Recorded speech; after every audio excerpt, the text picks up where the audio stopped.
Hey there, readers!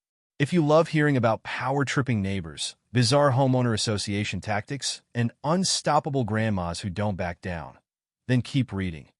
This story will knock your socks off. Now, let's dive into the absolute madness that transpired in my very own cul-de-sac. I live with my grandmother, Rosemary, although everyone calls her Rosie. She's 80 years old with a sharp mind and a sharper wit. Don't let the flower-printed blouses and crocheted doilies fool you. She is a force of nature, primed to defend her family and her home. I learned that firsthand one fateful summer when an entitled HOA member decided to pick a fight he had no chance of winning. The neighborhood and the new HOA board. Let me set the scene. We live in a quaint, tight-knit neighborhood outside a mid-sized city in the heartland. For decades, the place had a fairly laid-back homeowners association. People mostly used the HOA to coordinate trash pickup schedules, annual yard sales, and occasional potluck dinners. It was the type of place where you'd wave at your neighbors, chat about the weather, and help each other shovel snow in winter.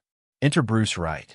Freshly retired at the age of 55, Bruce moved into the neighborhood a couple of years ago, bringing with him an appetite for authority. He immediately volunteered for the HOA board and, within months, managed to weasel his way into a leadership position. Nobody batted an eye at first. We all assumed he wanted to be helpful. But after the first few months of Bruce's rule, it became clear he had something else in mind. His approach started subtly.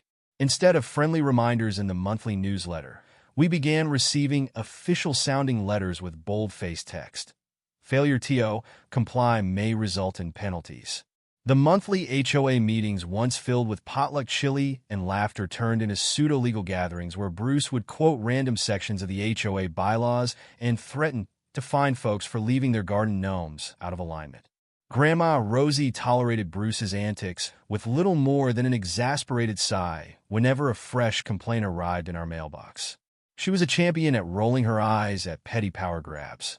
One letter took issue with the height of our hedges. Another criticized the color of our outdoor lawn chairs. We complied where we could, but it all felt petty. I tried to keep a civil relationship, smiling, waving, and doing the polite small talk if I passed him on the sidewalk. Little did I know this was only the calm before the storm. My car and the violation. Now let's talk about my car. It's a 1978 Pontiac Firebird, a gift from my late grandfather, lovingly restored over the years. The car is in pristine condition. It's not an eyesore, doesn't leak fluid all over the driveway, and certainly isn't full of junk. In fact, it's my pride and joy, sentimental value etched into every inch of that metal frame. Bruce, however, decided that any old vehicle within sight of the street was automatically a violation of our HOA's aesthetic. He circulated a new rule, one that was never officially voted on, that older cars had to be stored in a garage and out of view to maintain curb appeal. While it was an unnecessary rule, we could technically comply. My grandparents' house has a two-car garage. Usually, Grandma Rosie's sedan sits on one side, and the other side is mostly used as a workshop for my painting supplies and Grandpa's old tools. But I made it work. I cleared space and tucked the Firebirds safely inside. Problem solved, or so I thought. Rumblings from neighbors. Bruce's crackdown on old cars and anything else he considered unsightly sparked an atmosphere of tension. He posted lists of new so-called recommendations on the HOA bulletin board by the mailboxes, most of which read like a power-hungry manifesto.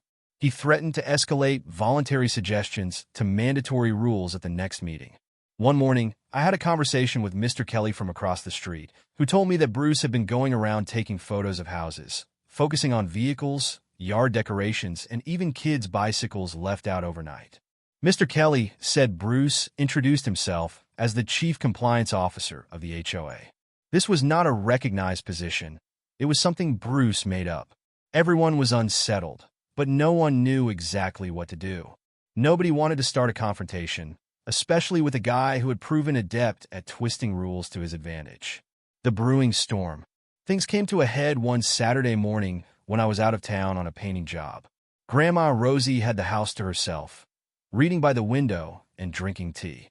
She spotted Bruce strolling around outside, clipboard in hand, snapping pictures of our front yard. She paid him little mind, until she noticed him crossing onto our lawn, sniffing around the side yard, and looking in the windows of our garage. Rosie got up, marched to the front door, and firmly told him to step off our property. With his condescending tone, Bruce informed her that the HOA is well within its rights to inspect any potential violations. Grandma Rosie politely but sternly reminded him that he was trespassing. Bruce quickly retreated, but not before making a snide remark about all the junk stored in that garage. Little did we realize how far he'd be willing to go. Things started snowballing the following week. Bruce began dropping hints that several homeowners were in dire need of adjusting to the new standards he was pushing. He suggested that his frequent visits, complete with cameras and clipboard, were strictly business. Of course, no one enjoyed being surveilled. It put the whole community on edge. Odd letters and intimidation. One morning, Grandma Rosie shuffled through the mail and tossed me a thick envelope emblazoned with a bold letterhead, HOA Enforcement Notice. Inside were 4 pages outlining the alleged infraction of having abandoned or inoperative vehicles stored on the property. In big, underlined text, the document read, "Mandatory removal or disposal required." A subsequent paragraph threatened fines of $100 a day if we failed to comply. I was livid but not entirely surprised. The letter claimed the Firebird was a junk vehicle, even though it ran perfectly fine. Most galling, the letter ended with a statement that the HOA had the right to take possession and arrange for disposal if the homeowner failed to comply. "This is preposterous," I muttered, pacing around our kitchen. Grandma Rosie took the letter from my hand, scanned it, and let out a slow, deliberate chuckle. "They're threatening to break into our garage and take the Firebird," she said in a near whisper. "I'd love to see them try." Seeing my grandmother so cool and collected was a reminder. She grew up in a different era, a time when folks sorted out neighborly disputes face to face. She wasn't one to roll over just because a letter spouted a bunch of nonsense. But still, it made me uneasy. Bruce was stepping well beyond social decorum. He was targeting us personally. The fake inspection. A couple of days later, I was working on the Firebird's engine in the garage with the door half open. It was early evening, and the sun was setting.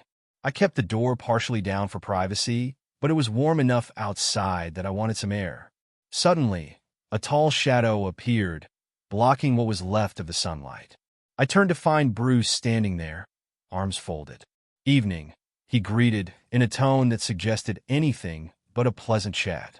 He eyed the Firebird as though it were vermin. "Can I help you, Bruce?" I asked, trying to keep my voice level. He announced that he was conducting routine inspections. I pointed out that entering someone's garage uninvited is not routine in any sense. He had this smug grin, and he tried stepping closer to the car, but I blocked his path.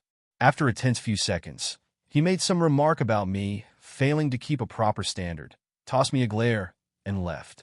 My hands shook for a solid minute afterward. I realized this was going to get uglier if he kept pushing. I just didn't know how ugly yet. Neighbors rallying. Word spread. A neighbor named Celia wrote a post on our local forum, describing how Bruce had tried to tell her that her mother's old rocking chair on the porch was unauthorized furniture. Celia refused to remove it, so Bruce threatened a fine. Another neighbor, Martin, was told that his granddaughter's pink tricycle was violating decor guidelines. People were outraged and started to question Bruce's methods. But despite the murmurs of a community uprising, the HOA board remained silent. Turns out Bruce had bullied or sweet-talked enough members to keep them pliable, or at least quiet. Grandma Rosie decided it was time to push back with some official muscle of our own.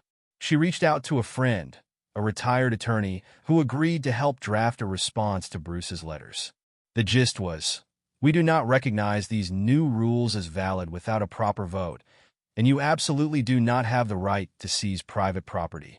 It was a strongly worded letter citing county and state regulations on trespassing and property rights. We sent it certified mail, then settled in, hoping the formal rebuff would make Bruce think twice about encroaching on our property. Little did we know, he had other ideas. Something feels off. About a week after sending our letter, Grandma Rosie and I noticed a strange pattern. Nearly every evening, a car we recognized as Bruce's started cruising slowly past our house. Sometimes it parked down the street for a few minutes, then would drive off. One night, it circled the block a couple of times before finally pulling away. It was enough to make me consider calling the police, but since he was just driving on a public road, I doubted they could do much. We double-checked the locks on all doors, front, back, and garage. Grandma Rosie's no stranger to looking out for suspicious behavior. She lived through times more tumultuous than an HOA drama. But her gut feeling told her something big was brewing. "Don't you worry," she'd say, patting my hand. "He can rattle his saber all he wants, but we're prepared." The night of the break-in. Bruce picked his moment carefully. At least he thought he did. It was a Friday night around 10:30 p.m. The neighborhood was quiet, and I had just turned off the TV. Grandma Rosie was in her room, presumably reading. A light summer breeze drifted through the open windows. Suddenly, I heard a dull thump coming from the garage area. At first, I brushed it off as the wind. Then came a scraping sound. My stomach twisted. I flicked on the outside lights and crept toward the door connecting the house to the garage. Peering through the little window, I could see the overhead light in the garage was still off, but a shadow moved across the floor. My heart pounded. I gently turned the doorknob, but it was locked from our side, just as we'd left it. That meant whoever was in there had either forced the exterior garage door or came in through a window. My mind flashed to the unhinged possibility. Could it really be Bruce? Would he go this far? I hustled to Grandma Rosie's room and quietly told her someone was in the garage. Her eyes narrowed, and without missing a beat, she slipped her bare feet into a pair of sneakers and motioned for me to follow. For an 80-year-old, she moved surprisingly fast. We each grabbed our cell phones. I dialed 911, but didn't hit call just yet. Grandma Rosie put a finger to her lips, urging me to wait. She pointed toward the side door that led from the backyard into the garage. She wanted to catch whoever it was in the act, evidence that would bury any claim he might concoct. Steadying myself, I moved as quietly as I could to the side yard. The gravel crunched underfoot, and my heart hammered so loud I worried the intruder could hear it. We approached the side garage door, and sure enough, it stood slightly ajar, clearly forced open. This was it. As we pressed ourselves flat against the side of the house, I felt my phone buzzing in my pocket, adrenaline surging in my veins. My mind was on high alert, debating whether to call the police right then or wait for a better vantage. Grandma Rosie, however, had other plans. Without a whisper of warning, she nudged the door wide open, flipping the light switch inside the garage. "What on earth do you think you're doing in here?" she shouted in a voice that rattled the rafters. Standing inside the garage, fumbling with a metal lockbox we kept on a shelf, was none other than Bruce Wright. He froze, eyes wide, like a guilty child caught stealing cookies. Only this situation was far more serious. His face flashed from shock to seething anger within seconds. Bruce stammered, I have the authority. Your car is in violation. I was authorized by the HOA to remove it." His words tumbled out in a frantic attempt to justify his obvious break-in. Grandma's legendary calm. Amid the tension, I noticed how calm Grandma Rosie remained. She lifted an eyebrow and pointed a slender finger at Bruce. "Authorized by whom? Exactly?" she asked in that measured tone she used when addressing nonsense. She then motioned at me, and I quietly stepped inside, closing the side door to keep him from bolting. Bruce began a rant. "I have every right to enforce the rules. This Firebird is an eyesore, ancient, polluting, and against neighborhood regulations."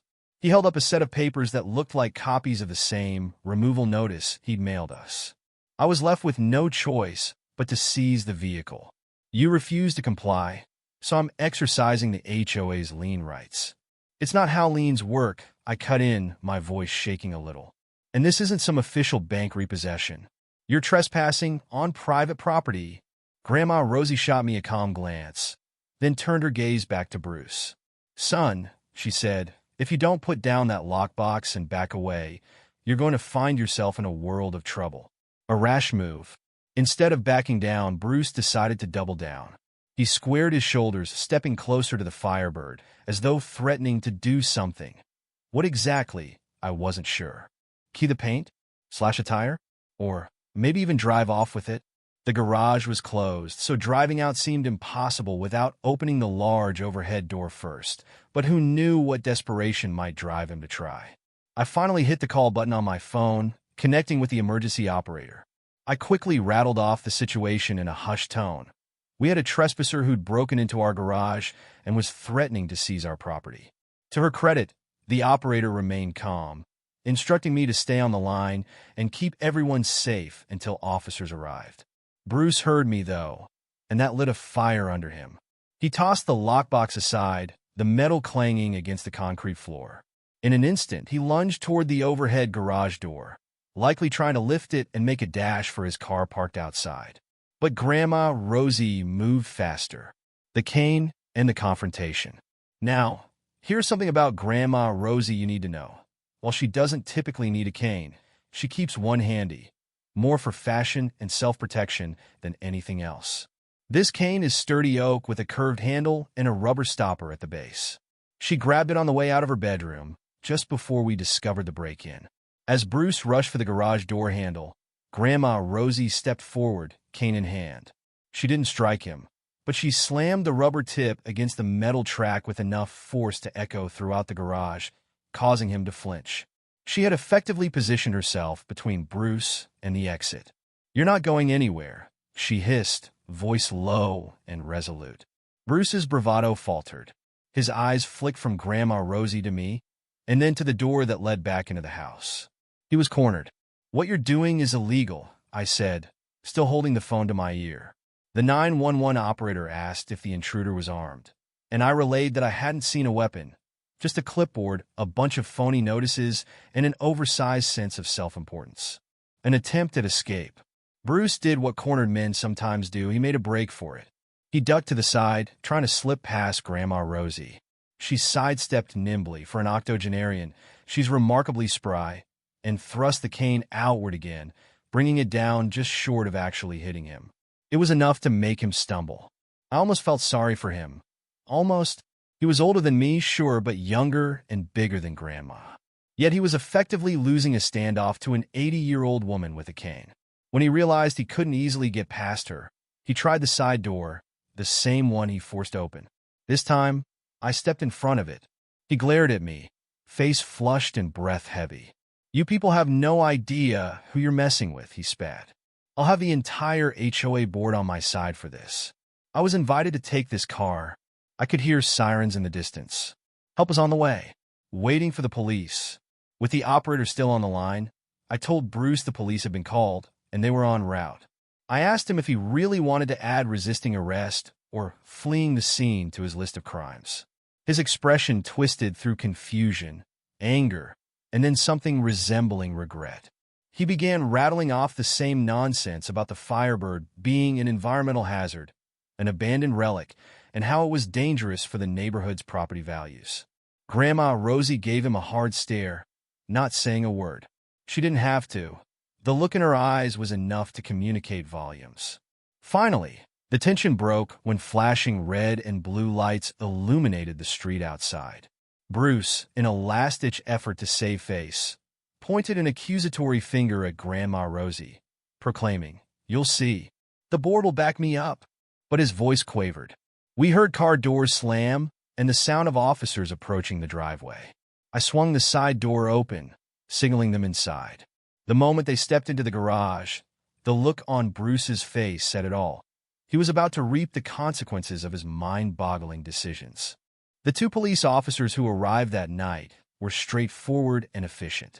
They took statements from Grandma Rosie, me, and finally, a very agitated Bruce. His story shifted rapidly. First, he claimed he was given permission by the HOA. When pressed for documentation, he waved around those ridiculous removal notices, which the officers read with a mix of confusion and mild amusement, confirming the trespass. Upon scanning the documents, the older officer shook his head and said, "Sir, these don't give you the right to enter someone's private property. You need a court order or something equally binding if you're claiming a property lien. And from what I can tell, you don't have anything close to that." Bruce's mouth opened and closed like a fish out of water. He pointed to me. "They've been defying the HOA for months. Our bylaws say I can enforce." The younger officer interrupted. "Even if your HOA has certain rules, they're typically limited to fines or civil action. What you did is break and enter, plain and simple. Now, unless the homeowner," he glanced at us, "wants to drop this, we're looking at potential charges." Grandma Rosie stood tall, shoulders squared. "Officer, I'd like him removed from our property, and I'd like a formal report filed. He broke in, and he attempted to steal my grandson's car. That's theft, and it's trespassing." Bruce's face paled. It was clear he hadn't considered the real-life legal ramifications. He started to stammer about how this was all a misunderstanding, an overreach of his duties. The officers calmly directed him outside, away from us. They conducted a brief, more private conversation, presumably giving him his Miranda warning and explaining the seriousness of the situation. The arrest and the neighborhood gawkers. By now, the commotion had drawn a few neighbors out of their homes. Porch lights flipped on, and curious faces peeked from behind curtains. We saw Celia on her porch, arms folded, watching as Bruce was led to a squad car. Mr. Kelly stood at the end of his driveway, shaking his head in disbelief. The older officer returned and asked if we wanted to press charges. Grandma Rosie and I exchanged a look. Part of me was tempted to let it go with a stern warning, but my grandmother, fierce and wise, stepped forward. "He invaded our home. He threatened us, and he's been harassing the neighborhood for too long. I want to set an example that this behavior won't be tolerated. Yes, we're pressing charges." With that, Bruce was placed in handcuffs. Even though he wasn't shouting anymore, his livid expression spoke volumes. The cruiser pulled away, leaving behind a swirl of confusion among onlookers. Some neighbors started murmuring, and a small knot of them approached to see if we were all right. Grandma Rosie reassured them, "We're fine. Bruce just picked the wrong house this time." The legal fallout. Over the following weeks, the situation escalated into a legal tangle for Bruce. The police report led to a court date for attempted burglary, or breaking and entering with intent to commit larceny. His claim that he had HOA authority crumbled in the face of actual statutes. The Firebird wasn't some hazard or abandoned property.